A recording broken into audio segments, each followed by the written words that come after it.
update on fish plant? Put one up? Okay, zoning. Yes. Okay. Okay. Yeah. Where is that? Where do you want that? Just underneath. Yeah, we'll just add it. Correspondence, actually, really. Correspondence. Yeah. He said his recommendations was to Make that H2. and subsequent to that. Okay, anything else? Okay, can I have a motion to approve the agenda? So moved. Second. Second. All those in favor say aye. Aye. All right, already. So tonight we have Jim Scott here to talk about active transportation. It's a little quiet here tonight for you. It is. So he's going to bring us up to date on the transportation plan that you have in your package. So we haven't had a chance to take a look at it, but he'll go over it tonight. Thank you, Your Worship. Councilors, it's good to see you this evening. Thank you for having us. We have completed the active transportation plan with a couple of small edits to do, such as remove the word draft from the report, a couple of dimensional things, but we are largely complete the plan. It's been an exciting plan. This is, we've had great participation from residents from all sides and all points of view.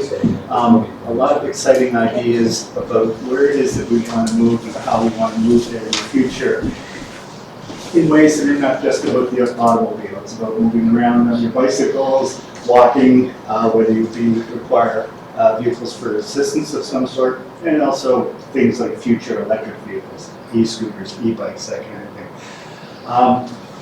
Working with Tom and Matthew and some other staff, we've developed a network plan. The network plan does require some projects to complete the network over time. As with all towns and cities that are modifying their existing street network to make it more human, you will get into that kind of thing.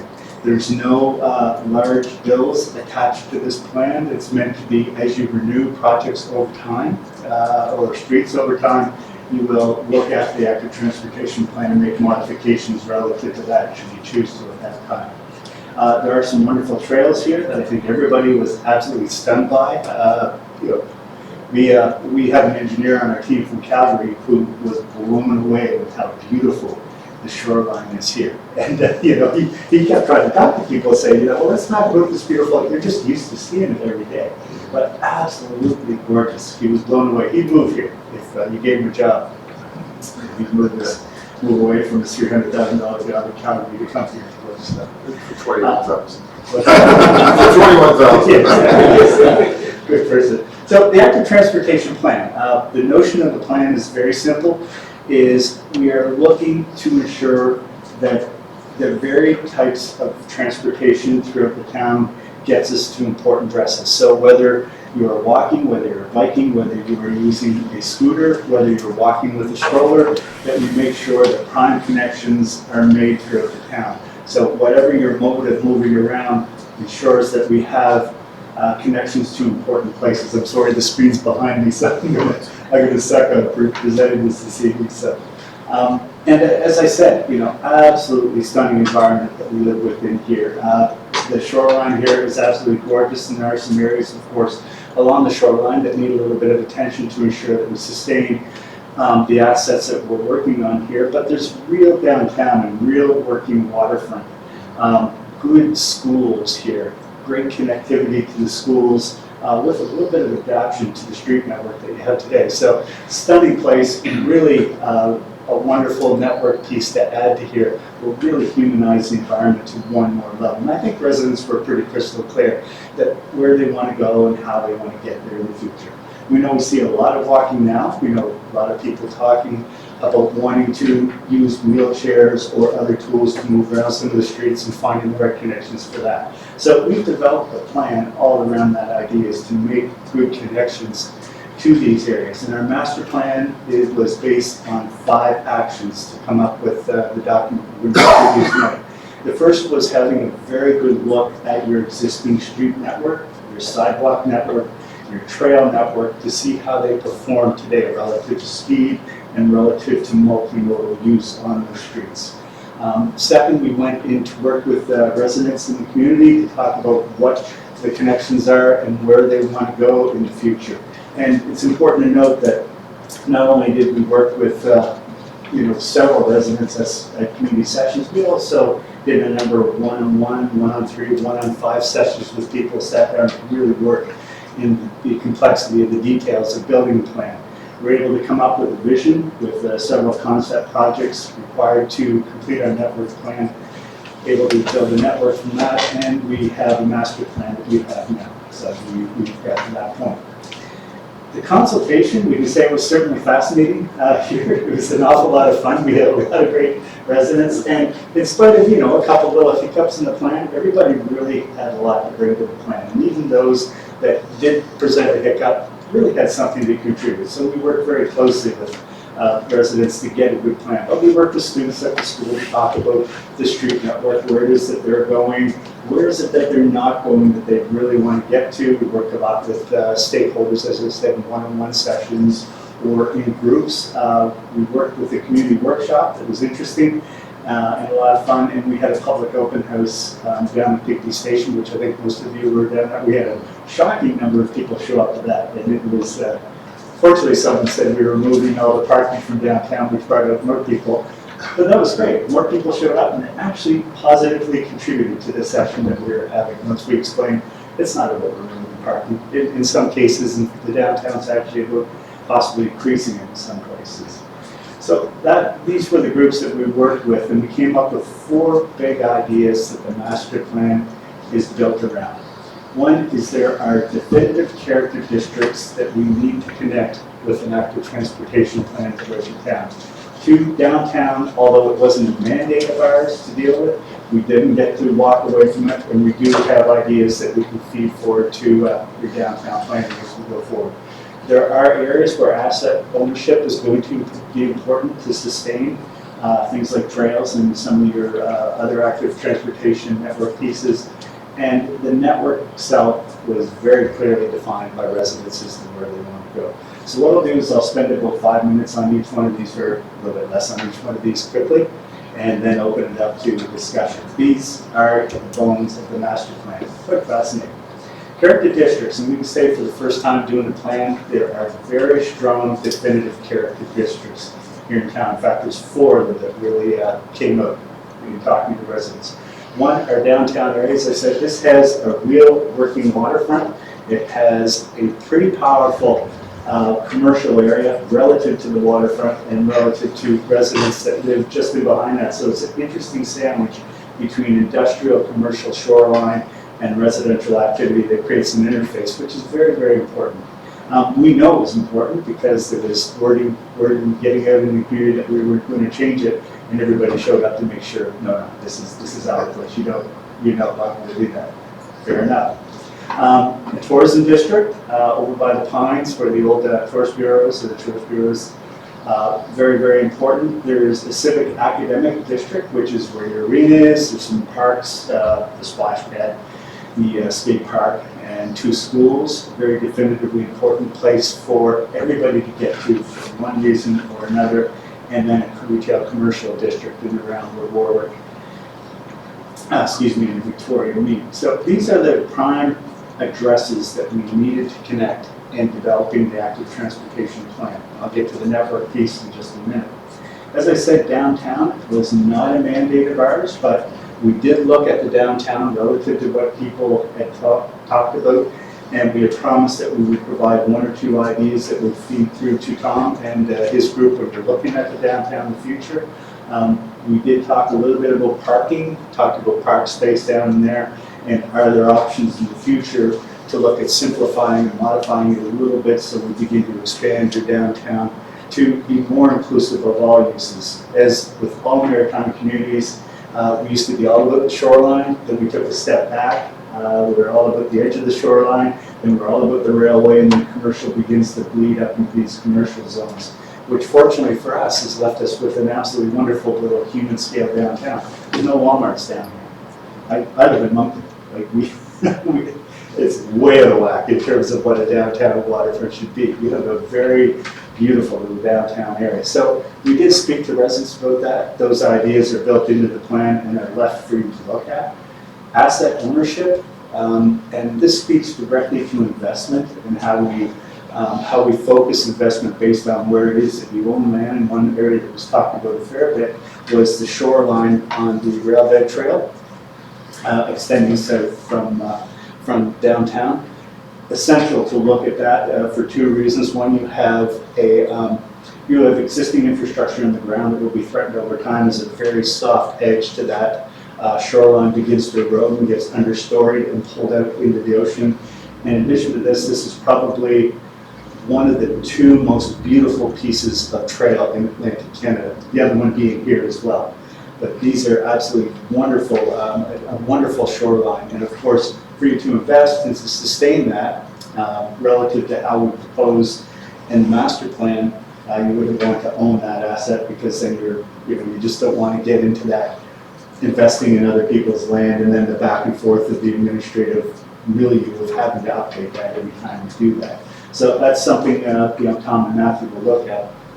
Also, there's the corner of Warwick and Montague that it stands vacant is very important. And Matthew was telling me that a lot of people cut the corner coming around here. I drove around there tonight without even paying attention. I was halfway up the property without even focusing, so I'm as much to blame. But we did talk with residents about the idea that this is a beautiful gateway to the downtown.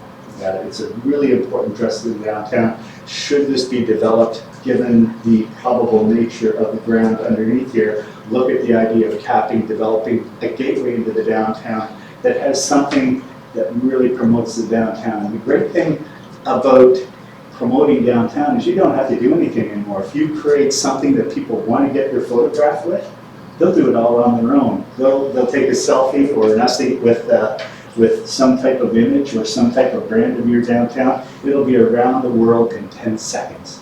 So you can't buy that kind of promotion. So the gateway here certainly becomes important. But again, another piece of property to look at acquiring.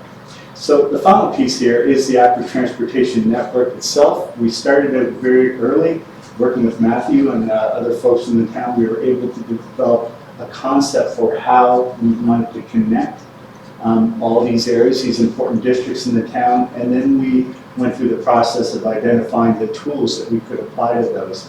It became definitively important to residents to be able to have multi-use pathways that were pulled away from the street a little bit. So rather than focus on bicycle infrastructure on the street, we pull off of the street and do a multi-use pathway that is about bicycles, it's about scooters, it's about walking, running, it's about pushing strollers. It's something that is a transportation tool for everybody.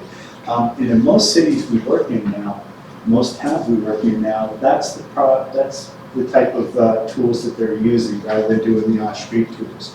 You can do on-street tools, which we do have some in the plan, in quiet areas where you see people walking on the street anyway. So some of the smaller neighborhoods where you're below that 3,000 car per day threshold. So we do look at the multi-use pathway as one of the tools, as well as a multi-use urban pathway that sits on the side of streets. There are shared routes that are proposed for streets that aren't as busy, and the idea of the urban cart sidewalk. So again, it's not our mandate to address Water Street specifically, but we do provide some tools here to think about when you are redeveloping that street. So for example, how big does a commercial sidewalk want to be to allow for interchange and movement on that street? How do we dissolve the strength of the automobile and make it more about pedestrians? So pedestrians use cars, use bicycles, they walk, make sure that the street works for all of those tools. So we just begin to dissolve from wall to wall the significance of the automobile and make it about the pedestrian world. So those are the four tools that we work with, and I'll just quickly go through the streets and how those were applied to your street network. So number one was the railbed trail, absolutely essential active transportation asset, and I think everybody that we spoke to wanted to use that, but in some cases the surface requires a little bit of treatment to improve it, to make it available for everybody. But it is a very beautiful asset, and as I said, it carries us along the shoreline down to the south end of Water Street and beyond Montague. that is very, very important. That connects across the top with a multi-use pathway on Victoria Street. So now we have our first of our loops that we built. So we have a good walking loop that includes the shoreline. Extending that with a secondary walking loop that seems to be very important today is Warwick going down to Montague with a small piece that connects across to First Avenue. The proposal in the plan that you see is looking at First Avenue as something that incorporates walking vehicles, bikes, ATV use. So there's good connection for everybody. It does consider from this point going toward Warwick as a one-way street that has a full multi-use trail built right into the street. Obviously, that will require more work when the time comes, but we weren't sure how residents would think about that. Everybody seemed to, I don't think we had one negative comment at any of the sessions about that idea. Beyond the fact that the idea actually came from residents, so everybody was very, very positive about that. Yeah, I lived on it was one way. It was one way. One way. Yeah. King Street, very, very important, makes connections across, gets us to the high school in the lower end, up Prince William, sorry. Prince William, Prince William, yeah, sorry about that. I used to live in the Prince Edward, so I get confused. Church Street, and of course Mount Street with a little bit of work. So that gets us really good connectivity throughout the town with a multi-use pathway network that fits within your existing right-of-way corridors. So that could be, as you renew your streets, you can renew it relative to the active transportation plan. Extending below Warwick and moving toward the railbed trail is an extension of First across to touch the railbed trail and extension of King. These are both shared routes, so we don't have the traffic to apply an actual physical facility to the street. So a combination of crossing information, some paint on the street that indicates it is shared use as signage really promotes the idea that there are shared uses on these streets and going in the opposite direction of St. Mary's. So that is basically the on-street network that attaches to the railbed all the way around. These are all detailed in the plan. They are preliminary costed in the plan, and Matthew has a detailed sheet on how we budget for those going forward. Extending away from the downtown area, we have both the railbed going in two different going in two different directions, heading into the municipality and Shred Street. So it will be important to work with the municipality. In addition, Excuse me. we have extending from the corner of Warwick and Victoria, heading up toward the superstore, and something that will be a little more complicated, but is something the municipality can work with the province on the blue route.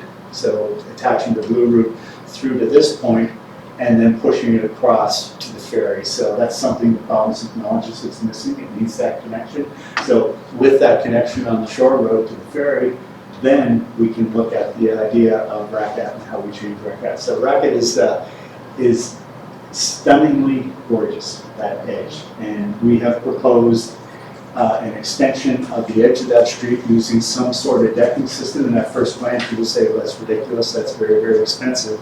And over time, it's going to be worth looking at because, as I said, that's absolutely stunning, that edge of the street. So there might be fill-in opportunities there, but it's likely going to be something that is a pedestrian site type of deck that really is going to be a powerful tourism asset attaching across to Shore Road and out to the ferry.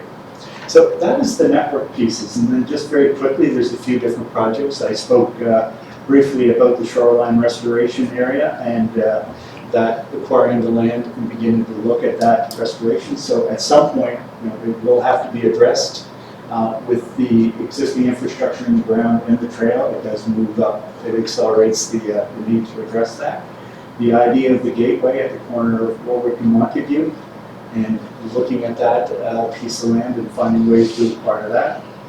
On the opposite side of the town, we had a great discussion with residents about Racket and King, Carlton area, and re-looking at that. And if you see in the plan, we give you an alignment to think about. It will require more transportation thought, but I think residents, there was a great discussion at the last meeting. The residents You know, should we look at pulling Carlton and making a great connection, or should we look at pulling King from that intersection? And there's one gentleman that, well, he had several solutions, but I suspect he will find you. But we think there's a great idea to do a gateway. So we have the gateway down the old Irving site. This becomes the second gateway to the downtown. That's at Queen Street, not King. Or not King, sorry, Queen, sorry, yeah. Yeah. I know that. Sorry for that. Thanks. No. Mount Street to the downtown is a very, very important connection.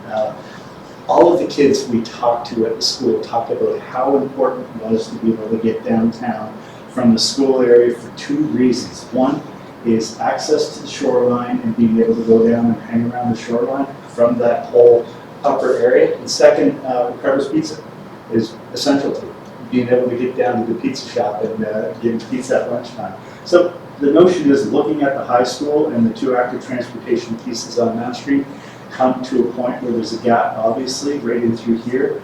There is space to resolve the connection between with King and 2nd Street through here. It is something worth looking at without a doubt.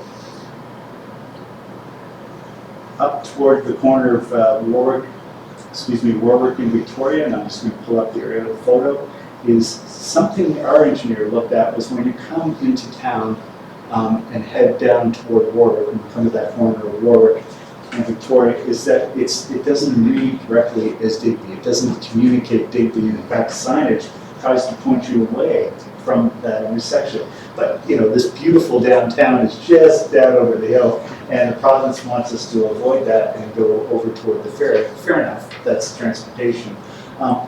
That intersection, from an active transportation point of view, we'll need to have a look at some time. And when we do have a look at that, also look at graphic standards and different kind of urban design applications that can go on at that intersection to bring this feel of downtown up to that intersection that pulls people away. So by the time we get there, we've forgotten we've seen the sign that tells us to go a different direction. Right? That Digby's a beautiful downtown. So from that point, there's an active transportation option for Pleasant, which we know is a little bit challenging, but also we're going to look down toward the adjacent to the cemetery. We did have a good look at that, and we think there's a good connection down through there that we can get down by Tide View Terrace, which is very important to make that active transportation up towards Sobeys from Tide View Terrace, specifically to Tim Hortons for what we're told, and then also onto the trail at that point, so the Railbed Trail. And then the final project that I'll call attention to this evening is the notion of an active transportation hub. So right close by here, do a project that really makes this the focal point of active transportation and multimodal connectivity, including ATVs right at the heart of our community. So from First Avenue here, and this is Digby Station in here, which would be the hub, our trail will come in, go to an area where we look at improved parking, look at the active transportation network center point as being at the hub, and explore things like bike racks and signage, different things that the ATV folks require. We did have a discussion with the ATV folks. We challenged them on, you know, are you comfortable with the idea of being a paved trail in the future if we do look at the idea of doing a paved trail from the railroad trail? And they said absolutely. In fact, it's probably better for them because when they slow down a bit for the paved trails because they don't dig in on the corners quite as well. So from bringing people in to here, for them, they felt it a little better. The other thing that they have, a challenge that they have, is a lot of people will park outside of town and ride down toward this way. They want people to park here, to come here, to access the bars and the restaurants. Have this be the focal point and then move from there. And that's something Tom talked about a fair bit too, is that, you know, they're probably right about that, but we really want them down here to invest in the hotels and the restaurants that can make this the focal point. Because you have a great trail, heading down toward Wayne, it's pretty great from an ATV point of view, right? Pretty wonderful. So that is the network pieces, as well as some of the projects required to implement the network. There's quite a bit more in the report, but I will call attention to a few of the implementation pieces going forward. I'm not going to hit them all, but just a few of them. One, without a doubt, working on your partnerships, working with the province, working with the municipality, working with those that are working on the blue route to highlight some of the important projects that are required within the plan to create a broader network. So for example, if we look at an extended rail bed trail that goes out, find a connection that goes adjacent to somewhere, resolve that link between the two rail bed trails pieces somewhere in around the superstore, then that link, if we can find that connection, we think there's one or two options that we've talked to Matthew Fairley about, is that link gives us a 10-kilometer trail around the downtown. So that's pretty neat. If you're running, if you're biking, if you want to do a good long walk with amazing views and some really, you go by the golf course, which is very beautiful, you're going to be going in and around the mall. There's a bar right on the route, right? So there's a couple of interesting places with continuous shoreline views all along that shoreline. So it's a pretty outstanding route. The second route is one that is built into your active transportation master plan now, and that is the one using First Street, extending the trail up to Victoria across in by Tideview Terrace and then back down. That gives us a 5.6 kilometer trail that is almost, there are a few people that do that now, especially runners, because there's a bit of moving around. It's not a formalized trail, but that gives us a 5.6 kilometer trail that is absolutely stunning, and it's something that we can market from a tourism point of view, as well as something used by residents. The other one is one that's being used a fair bit right now, and that's a 4.3 kilometer trail that uses First Street, extends along Racket up over Victoria and then back down Warwick. We see a lot of people parking down by the old Irving site and walking that loop. This active transportation plan completes that loop for them. So this is something that will be used by several residents on a daily basis. And these last two routes, the 5.6 and 4.3 kilometer route, connect all of our character districts around the town. So wherever you are at, if you can park at the Tim Hortons up on the hill, you're on this loop. If you're going to park down here, you're on this loop. So all these loops are accessible from those locations. Just a couple of more projects is the rail bed trail. Looking at that shoreline piece is going to be very, very important. And then one thing that we have that will be an awful lot of fun is if you're going to do an active transportation plan, a great way to bring everybody in on the plan is to have a bike rack design contest and get students to design bike rack with you as the jury. And this works absolutely wonderful. It gets all the kids involved, and by definition, if we have the kids involved, we have all the parents involved. So you do a bike rack design competition with the kids, you'll be blown away by what the kids come up with. And whatever it is that they design, whatever you do to select a winner, a jury type winner, any good design or any good bike rack company will be able to take that and turn that into something that is a good bike rack that you can use as a basis for putting bike racks around the system at schools, downtown, here, and that bike rack becomes probably your biggest piece of communication from your point of view. Finally, just the final two pieces quickly to talk about. There's a phase 2 where we talk about some of the key connections that are required to get the plan started, and that's really looking at some of those shoreline trail pieces, and a few of the street pieces, and then just over time evolving as you evolve your streets to include the active transportation plan. Finally, we do include a broad-based budget in the plan. The budget is in two pieces. There's a broad series of numbers that are placed into this document. There's also a highly detailed sheet of numbers that, as you're looking at the sheet, different streets, Matthew can take and incorporate the active transportation pieces into your street redesign budgets from a concept point of view to give you a broad number of budgets. So this gives you just an approximate number for residents that might look at to understand associated costs with the individual pieces. The implementable pieces or the construction pieces will be something we'll sit more between you and with Matthew. So with that, Your Worship, that's trying to go as quick, 26 minutes, so That's good. 6 minutes more than I thought. Just wanted to give you that overview, tell you that we are done the plan pending. Matthew and I have a couple little pieces to go over tomorrow on just in terms of dimensions from the edges of streets, things like that. But beyond that, the plan is complete. We're ready to pull the word draft off with your acceptance. Good. Yeah, if we could we fund our facade program and our downtown improvements, we looked at over 2 or 3 years ago. Yeah. We have quite just a beautiful area. Just need the millions. The millions and the millions, yeah. No, it's wonderful, yeah. Yeah, it's well, yeah, I was looking at Pearls. And somebody else that you were involved with, I looked at their one or two, who it was, but. it was St. a- John's Newfoundland. Yeah, it might have been, I found. Yeah. Any questions for? We didn't want to limit it to 15 minutes because I just thought of a nice word today. So, It's yeah, it's a well thought out plan. Yeah. if we just didn't have the hills. You know what, I don't, Matthew and I had this discussion, and he beat me on the, one of the plans when I looked at that we did in St. John's, Newfoundland, is just based on the fact that we're accepting that we have these crazy hills, right? But yeah, St. John's is, Yeah, and then we turned them into something interesting. Now, having said that, Matthew and I debated about Victoria Street coming from Racket and up Victoria. yeah, And I said, oh, what a baby, that's not a hill.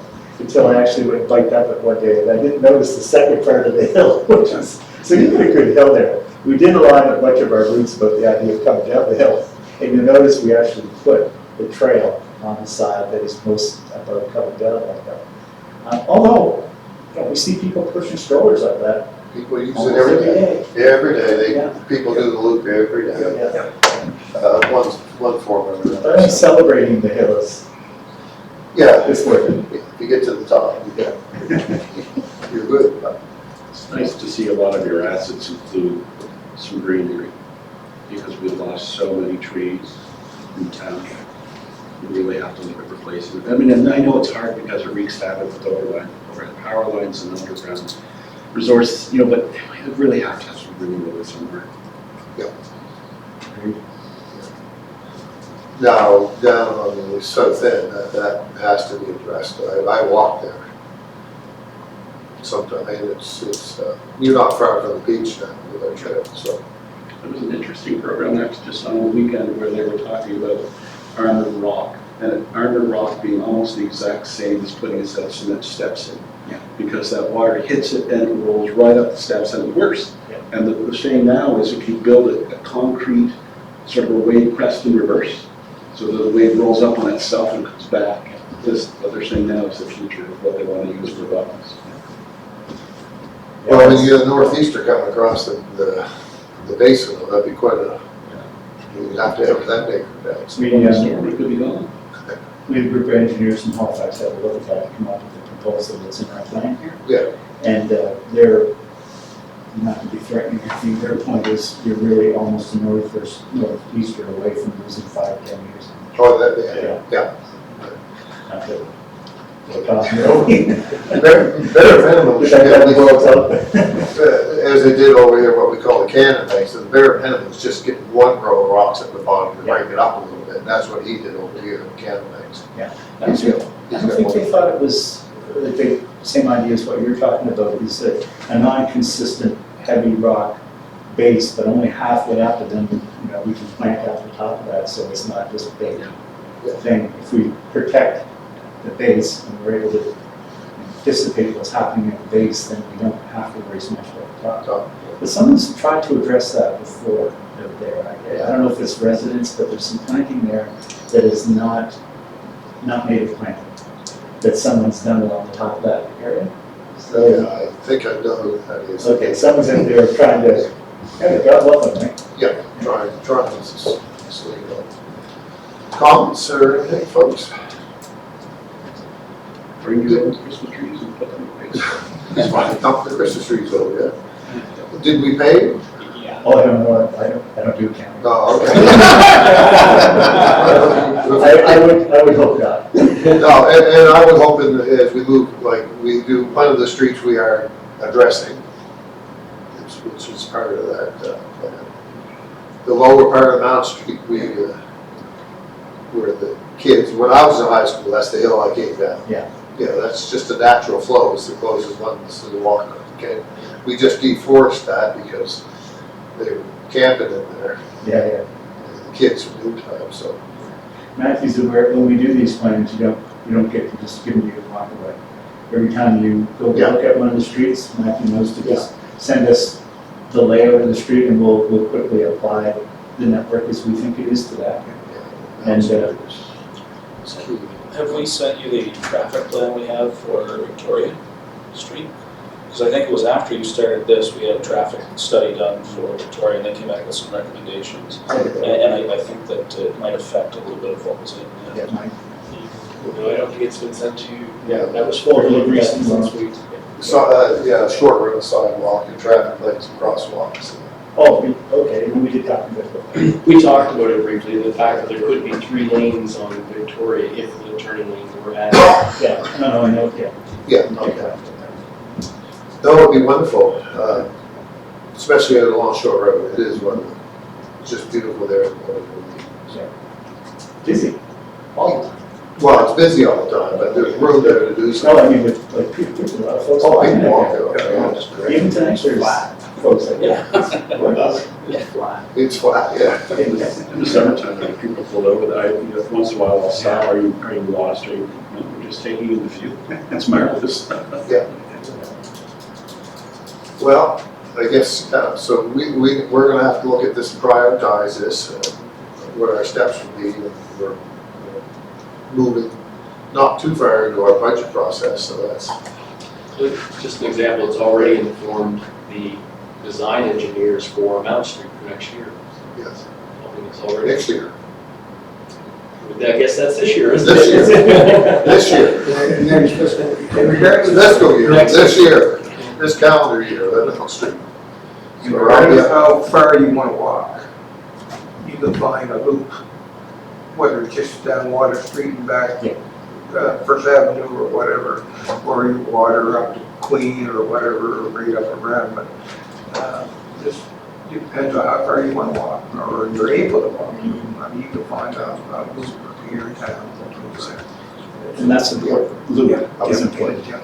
That would backstep where to go. Well, except on short route. Because it is a different view both ways. Does the blue route do anything with like the shoreline, like that, would they do anything with that south end for us, or? It's, the blue routes are on the road, on the street. So the missing link in the blue route comes into Victoria and extends out to the ferry. It would be nice to work with the province to change that route, move that all the way down Warwick and then Through town. Exactly, yeah, and get people out on. If we, as much as we, Racket, for example, if we get blue route on Racket, that changes the funding possibilities for that. Well, that's a conversation we should have with a provincial rep. And they're pretty good. I mean, you have a very, very forward-thinking province when it comes down to transportation. I should say you. Yeah. I'm from Nova Scotia as well. Okay, so we need to accept this document, so move forward, so if someone wants to make a motion to accept this document, Make a motion that we accept the transportation. after transportation master plan.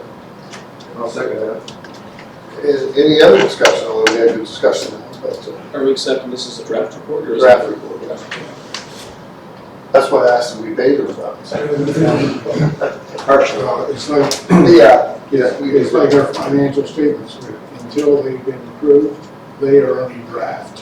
Once council approves them, draft can come off, and it's an actual document that will be provided to members of the public who want to see it. And our own it, pass it on to engineers and for future work and that thing. So it's basically you're approving it so that it isn't a draft report. It's a kind of a public document. public, official document of the town. We can incorporate this with some of the other things we wish we could do, so. Although there's probably gonna be a provincial election this year, so, Exactly. yeah, so this is the time to start asking money, so. Okay, any other comments on it? So all those in favor of accepting this document? Aye. Any nays? So we need to keep in touch. Yeah, we'll close by. Yeah, close by, yeah, especially at the property at the south end. Yeah. He has to acquire that. You know what that is. Yeah, so, Talk to Tom on that. yeah, you can talk to Tom in detail about that, whether, how we can get that. They're not, they don't usually give up much, No, especially that with the perception there might be an environment issue there, but. they're easier when they don't. And they're not being saddled with the liability. Good. Well, thank you very much, sir. Thank you. Well, this was a lot of fun, so. Yeah. Yes, well, I didn't think some of your meetings were, but.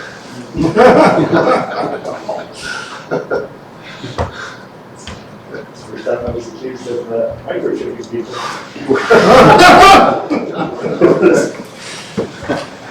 My business partner says, first time she's ever saw me without words. I was too, actually. The words I was going to say were inappropriate. So.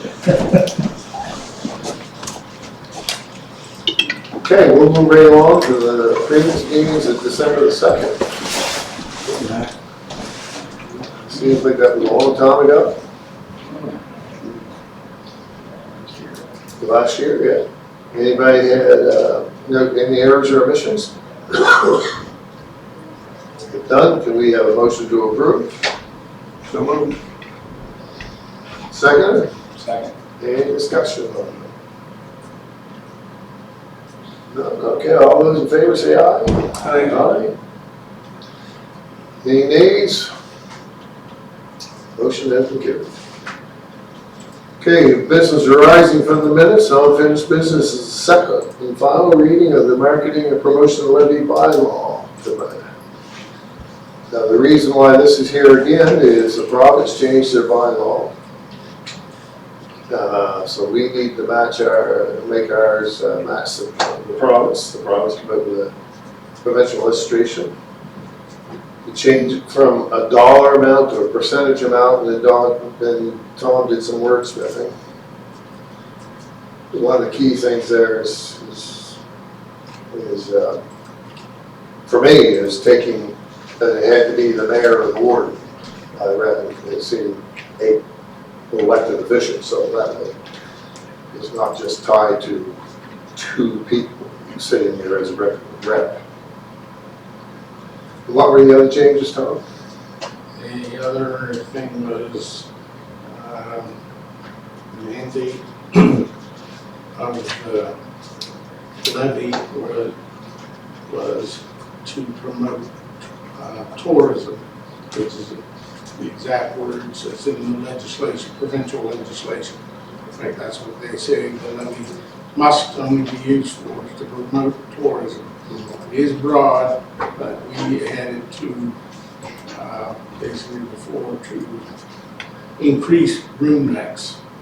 And it became difficult to measure whether you increase room nights or when you want to work.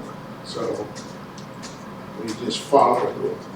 A lot of times bylaws will mirror a lot of things that are in the provincial legislation, just so that they're not contradicting one another. Yeah, as you saw, I had a conversation with one of the stakeholders before the meeting started, and it wasn't made clear to him by somebody that we were going off on our own here with a new bylaw. No, we're matching the provincial bylaw, which we have to.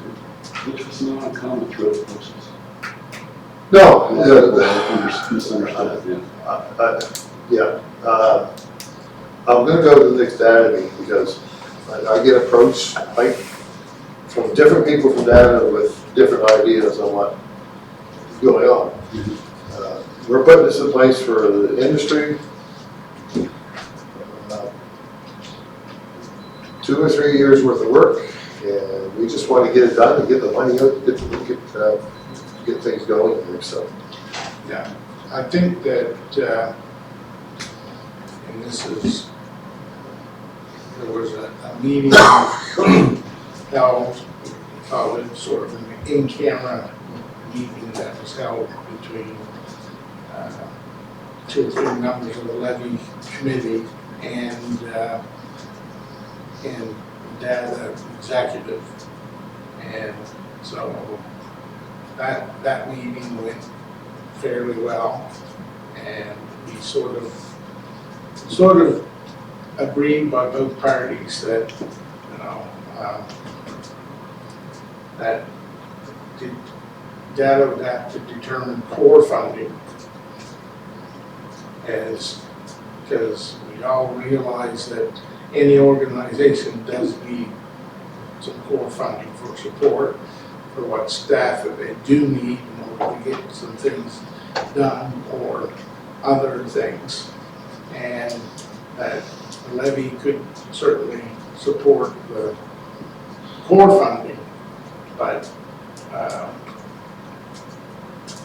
any special projects that data wanted to do over and above the core stuff, they would come to the levy and put an application in and say, we want to do such and such a project.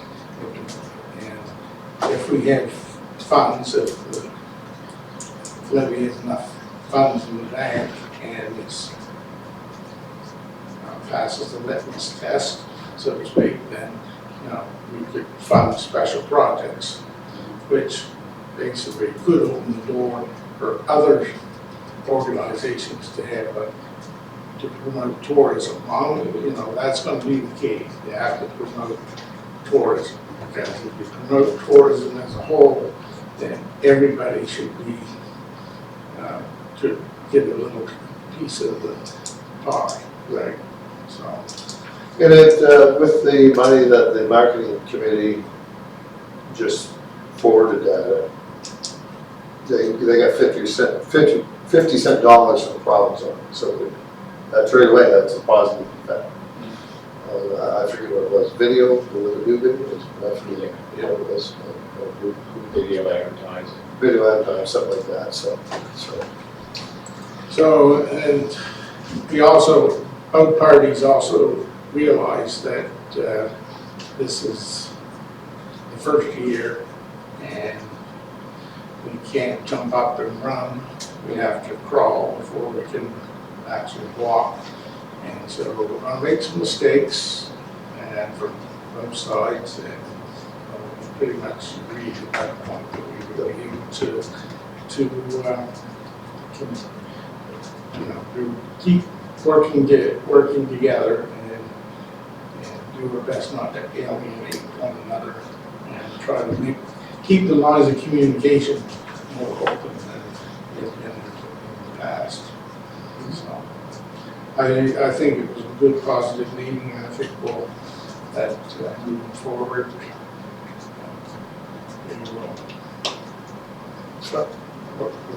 we will. Okay, so I'll make that a motion. So move. Seconder? Okay. All those in favor of that? Aye. 9 nays, motion carries. CAO report.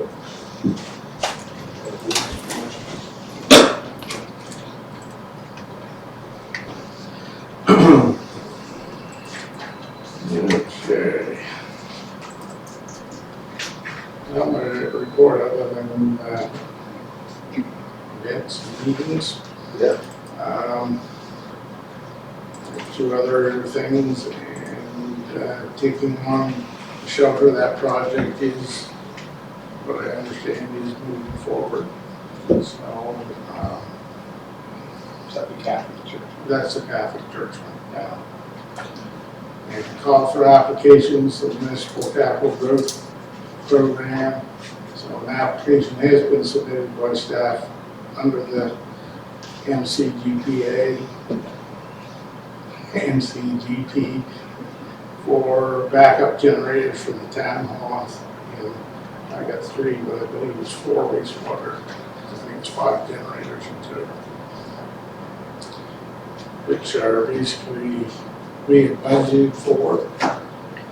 We got new pricing when we put the application in. So which would exceed our budget by itself. So if we do get the funding, we could have, we can do all the projects. Otherwise, we'll have to prioritize because we can. We didn't budget enough based on the figures we had at the top of the budget. And that's always a challenge when you're doing things and getting pricing, and then you're a year or so down the road, or maybe 2 years down the road, before you try to implement or do the project. And so we all know where costs are going. Well, we need to move wastewater. Yeah. We look at, every time the power goes down, we got a contractor here pumping it at our station. We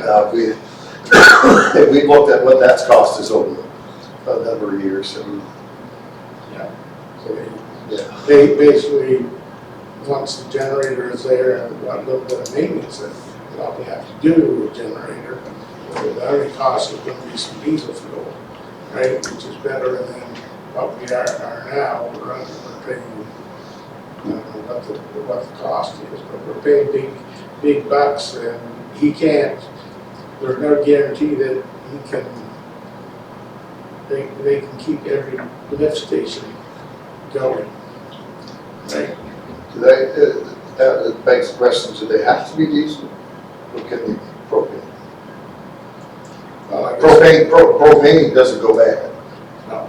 Diesel will, I don't know how long diesel lasts on the shelf, but propane doesn't go bad, so I don't know. Yeah. But it also doesn't, if I'm correct, doesn't put out much BTU as Yeah. as That's the other, any so, research that I've done personally on generators, Yeah. whether it be that a propane fired generator usually puts out less, or generates less electricity than if it's the same generator, same ratings, gas powered. you have to go with a bigger generator. Yeah.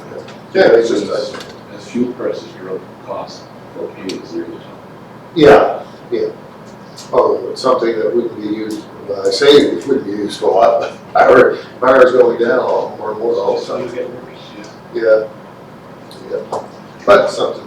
yeah. Transportation too, you don't want to be toting around a big propane tank to try and.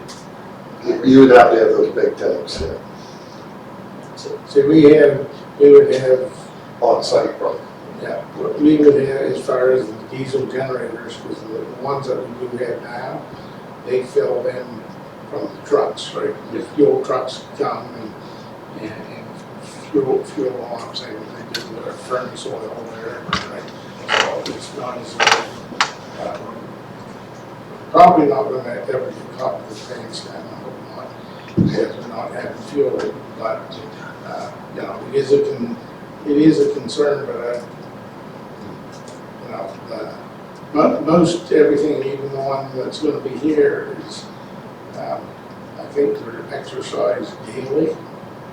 So they come on at least once a day for 50, for 15 to 20 minutes. So it's always run so that you know that it's being tested and everything is running. And so, Cool. Well, let's hope. So I guess that's the extent of my report. Okay,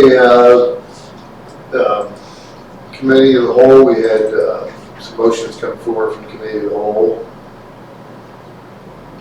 to bring forward for council's approval, so the coordinator job description, even though we haven't approved the position yet, we wanted Tom to refresh that description to make it more appropriate from we've learned from our experience. This is always positive. So someone put that forward for discussion. I'll make a motion for recommending the grant coordinator job description. Second. So, anything new to add to that, Tom? No? Only question I have on the job description that's there, it does have the 1-year contract being renewable. I think committee of the whole, we had discussed whether 1 year versus 2 year versus lifetime contract was the appropriate thing to put on there. I don't know if anyone has any. So basically, I looked at some other job descriptions, and that could very well end up being long-term. And that's how they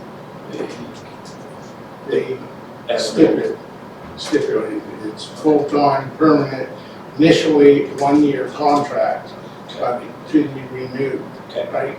So that's basically, I put that way based on the conversation that was at committee of the whole. Okay. And just so that we can, you know, that way they know that, you know, they've got to prove, they got a year window to prove themselves, right? Yes, it's a short window, but the thing is, council still, if, you know, if we want to renew the contract for another year, you can renew it for another year.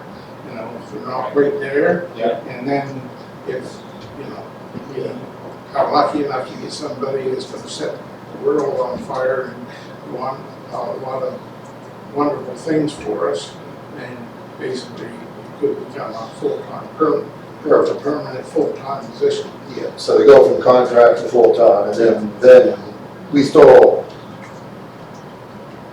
they still get their performance reviews. Yeah. Yeah, and move them on if not working there. Okay.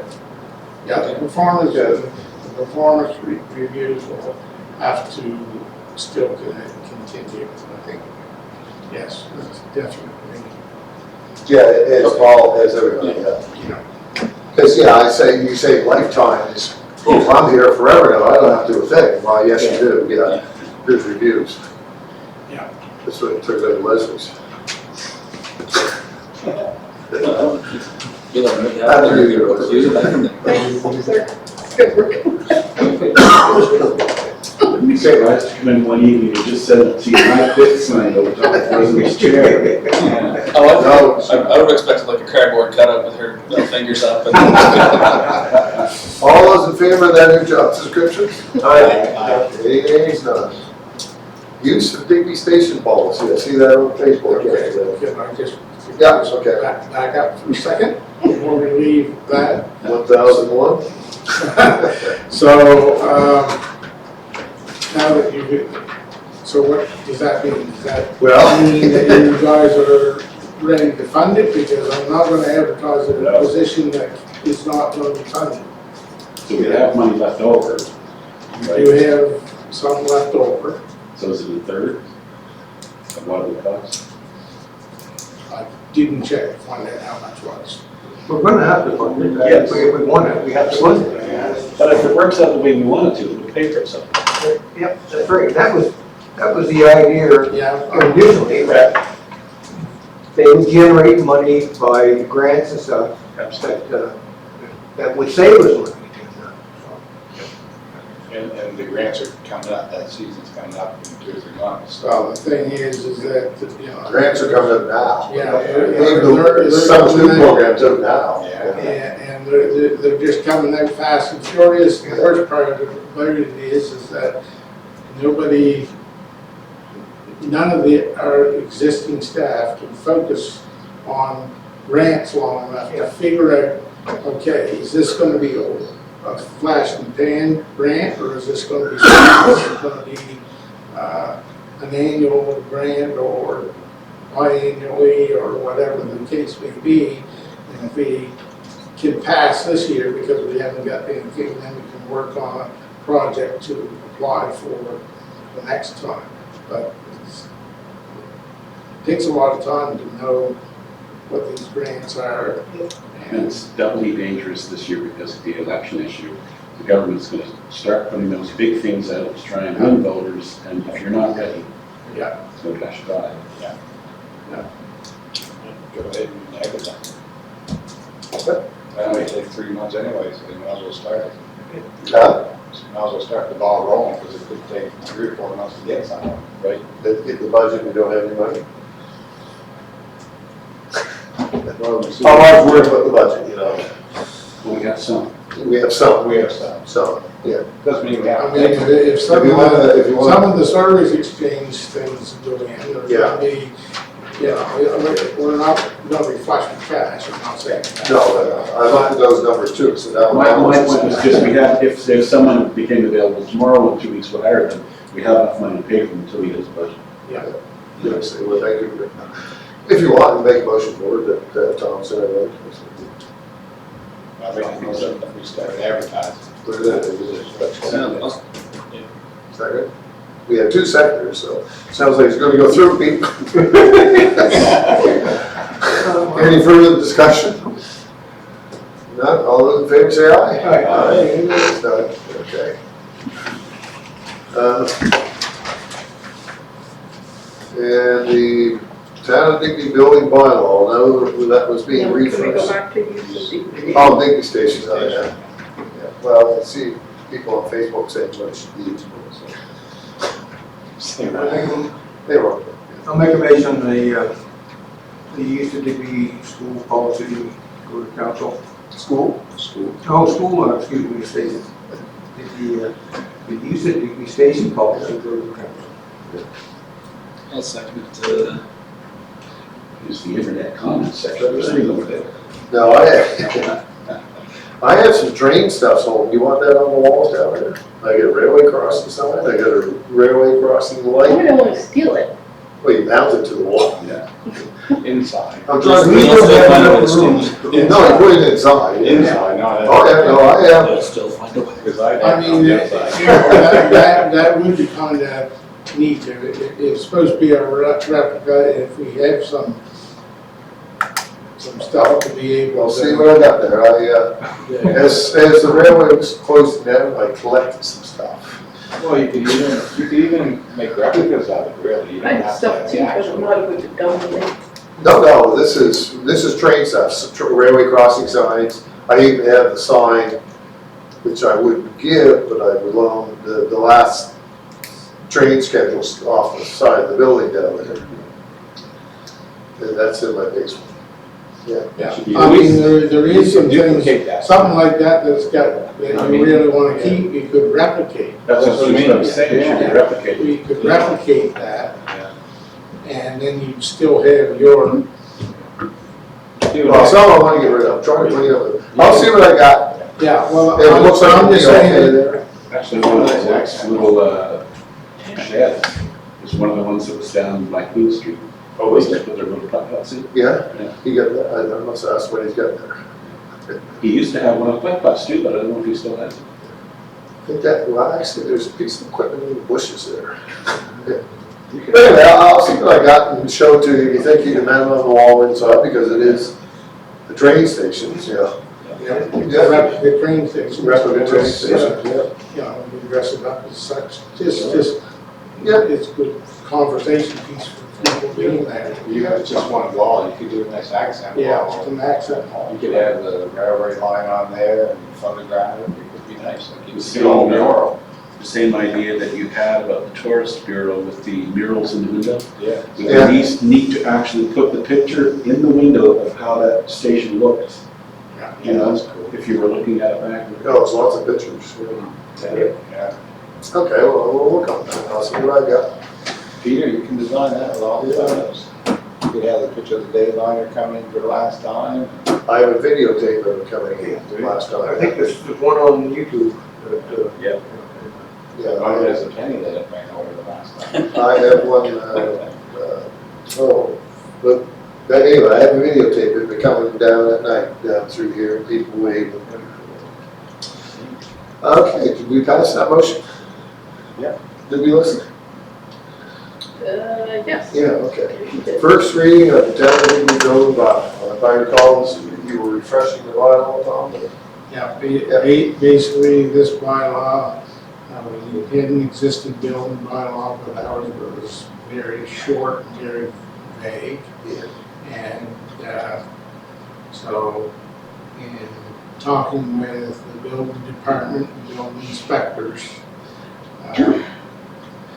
the municipalities bylaw, building bylaw has no more detail and not updated so that language is a little bit better, so you don't have to go back every 5 years and update it, because the province or the federal government, in their wisdom, changed the name of an act, right? So, type of thing, so.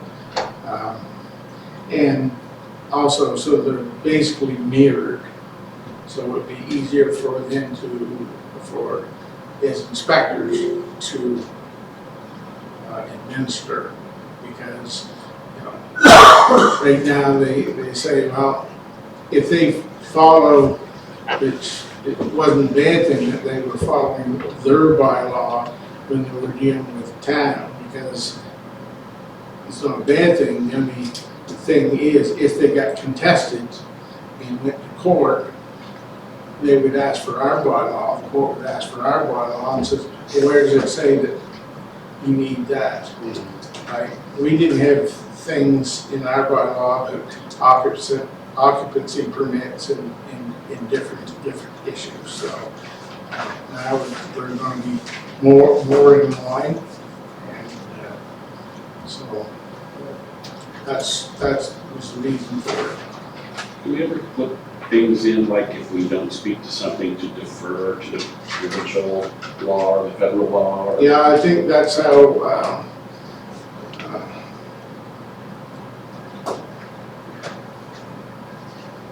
yeah, so, Well, they supersede us anyway all the time. Yeah. see, the thing is that in this number 3 states, the Nova Scotia Building Code Act and regulations of the National Building Code of Canada are hereby made as part of the bylaw. So therefore, if they make amendments to any of those documents, the amended is already included in ours, right? Instead, our other one said it was version whatever, right? 1999 version of the Building Code Act, or whatever the last one was. And when they come up with a new one, then our bylaws are updated. This way it's not. Right? And I think it says that, find it, remember, I think, conflict, under 11, where the provision of this bylaw conflicts with the provisions of another bylaw in force within the town, the provision that establishes the higher standards to protect the health and safety and welfare of the general public shall prevail. So basically, that would be the same thing with the provincial legislation as well. So what we can't, technically, legally, we can't be in conflict with the legislation, provincial legislation that gives us the ability to. Because that's the reason we had to change the marketing levy to a percentage, was because we legally couldn't make a bylaw that was in conflict with the actual enabling legislation. So I think we're covered. Okay. Good. Any other conversations? Excuse me. I could have a motion to approve it. So moved. There. Any further discussion on it? All those in favor say aye. Aye. Any nays? Correspondence.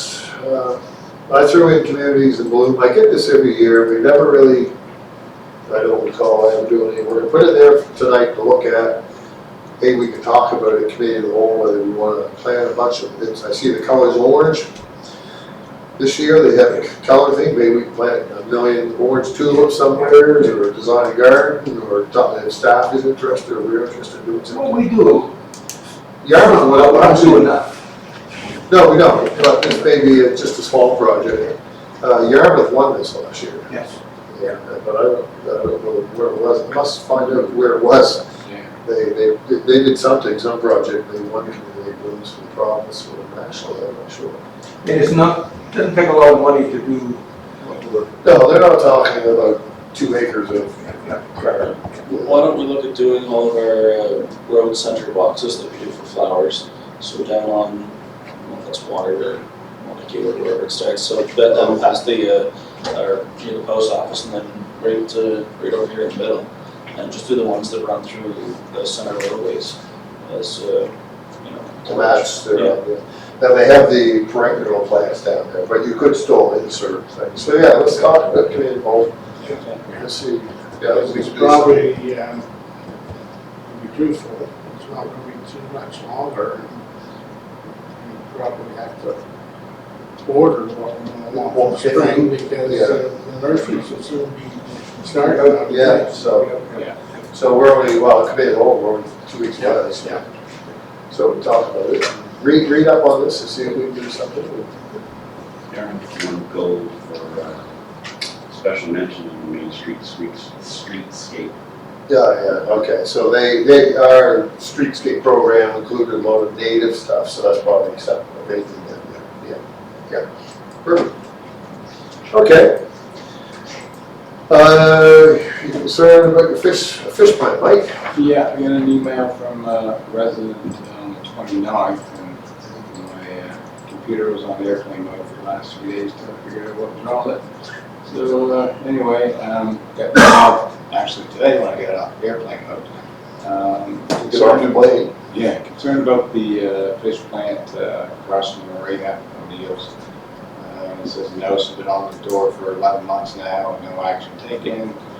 Recent winds have done more damage, and soon parts of the building will be falling to the harbor. The Cinderbrook Park that suffered a fire this past summer has a major crack in the exterior, getting wider as it passes, time passes. Can something not be done to get the owner to clean up this mess, or is it going to be left over to taxpayers to bear? So I sent this to Tom, a copy to Tom and the bylaw force. I thought everyone would get it, but obviously we all didn't get it. So I guess there must be an update on that building, is there? Or? I looked at it today coming home and the metal on that's all blown off, ready to come off. On the backside, yeah. From the storm, and then you will see into the building where, and we talked about that. I'm aware of a couple things with it, and I think Tom is too. So Yeah. basically, Laura Lee had this on her radar and she was going to be sending something to the owner when she got your email. So she did send him an email and The owner or the resident? yeah. Owner. Yeah, not the resident. She planned on sending it to the owner, right? Anyway, she had it on her radar. So,